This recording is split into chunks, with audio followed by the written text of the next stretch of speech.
Hey guys, welcome back to my channel. For those of you who do not know, I am Alex, and today we're talking about all the books I read in September. I actually read quite a few. I read 10 books in September, which is probably the highest I've read in a month, which I'm really proud of myself. So we're going to talk about them. The first one, so when I talk about them, I'm going to tell you if I liked it, what category it falls in genre-wise, and then the star rating. So The Mountain Is You by Brianna Weiss. This I gave 5 stars. If you're an overthinker, this is self-development. This is definitely for you. Number 2, Borderland History Through Ukraine. Now, this is definitely history and nonfiction. If you're not a history fan or nonfiction, this isn't for you. But with all the talk about what's going on in Ukraine, I realized that I didn't really have knowledge of Ukraine and the history with Russia. So I really wanted to learn that. I'm also planning on reading a book that's more geared towards the Russian version of history.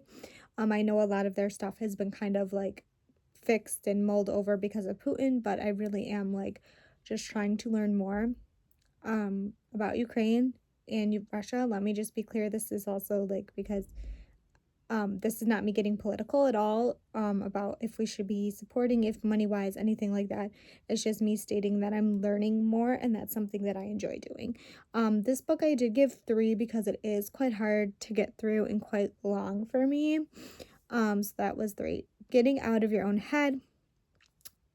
This one I did like. This one I gave 4. It's another overthinking self-development, but honestly, I like The Mountain Is You more than Getting Out of Your Own Head. I'm sorry, this is number 4. That was number 3. Number 4 is Unspeakable by Jessica Willis Fisher. I do want to put a trigger warning here that if you are a survivor of sexual abuse, she does have trigger warnings in her book, but it is very much her story and her journey with her father. I honestly forgot that they even existed and that they were even on TLC till I stumbled across her book. So and that one I gave 5 stars as well because it's beautifully written. Number 5, 15 Invaluable Laws of Growth by John Maxwell. This was another 5. I really enjoyed that book a lot more than Getting Out of Your Own Head.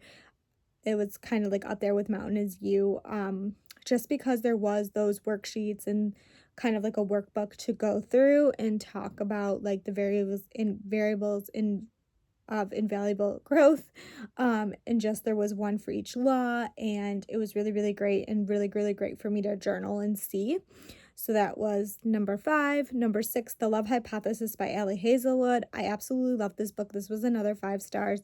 There is one of hers that I gave a 3 just because I'm not a huge fan of that one, but I did love Love Hypothesis. 7, Catch and Kill by Ronan Farrow. This was another 5-star book. I'm going to give Ronan Farrow a million credits here. The way that he investigates, the way that he does journalism is something that I truly admire, especially since it doesn't feel like a lot of people do investigative journalism anymore. So I really appreciated his book for that. Number 8, Under One Roof, which is another Ali Hazelwood book. This one was 5 again. I really liked this one. Number 9 is this one I wasn't a huge fan of. I love on the Brain by Ali Hazelwood. I gave it a 3. I didn't love it as much as Love Hypothesis and Under One Roof. It just wasn't it for me.